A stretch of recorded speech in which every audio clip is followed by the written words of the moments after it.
একদিনে দুটি মার্কিন যুদ্ধ বিমান ভূপাতিত করার দাবি করেছে ইরান। এর মধ্যে A-10 মডেলের যুদ্ধ বিমান হরমুজ প্রণালীর কাছে আর F-15 বিধ্বস্ত হয় ইরানের মধ্যাঞ্চলে।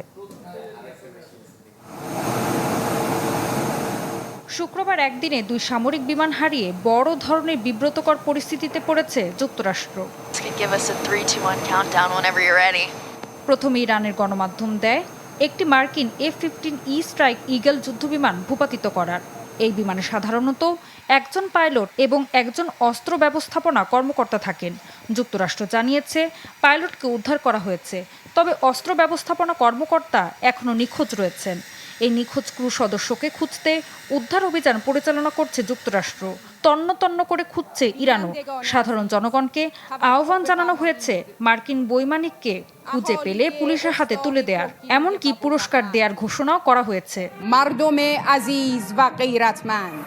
F-15 ভূপাতিত হওয়ার খবরের মাঝেই আবার ইরান দাবি করে মার্কিন A-10 যুদ্ধবিমান পারস্য উপসাগরে ভূপাতিত করার। চায়ের কাপে সমাজ বদলের ঝর্ণা তুলে আগে গোছান নিজেকে। প্রিমিয়াম টাইটানিয়াম আলমিরা, গুছিয়ে ফেলুন জীবনটাকে। তেহরানের প্রতিরক্ষা বাহিনীর হামলায় আঘাতপ্রাপ্ত হয়েছিল বিমানটি। এই দুই যুদ্ধবিমান ভূপাতিতের ব্যাপারে হোয়াইট হাউস বা পেন্টাগন বিস্তারিত তথ্য প্রকাশ করেনি। এমন এক সময় এই ঘটনা হলো যার মাত্র 2 দিন আগে মার্কিন প্রেসিডেন্ট ডোনাল্ড ট্রাম্প জাতির উদ্দেশ্যে ভাষণে বলেছিলেন যুক্তরাষ্ট্র ইরানকে সম্পূর্ণভাবে ধ্বংস করেছে এবং খুব দ্রুত যুদ্ধ শেষ হবে। এদিকে উপসাগরীয় দেশগুলোতে ড্রোন ও ক্ষেপণাস্ত্র হামলা অব্যাহত রেখেছে ইরান। আজও বাহরাইনের সতর্কতা সাইরেন বাজিয়ে নাগরিকদের নিরাপদ স্থানে যেতে বলা হয়েছে। সেখানে ড্রোন প্রতিরোধের সময় ধ্বংসাবশেষ পড়ে কয়েকজন আহত হয়েছেন এবং ক্ষতিগ্রস্ত হয়েছে কিছু ঘরবাড়ি।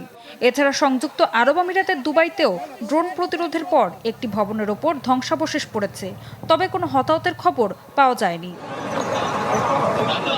ঋতু সাহা, চ্যানেল 24।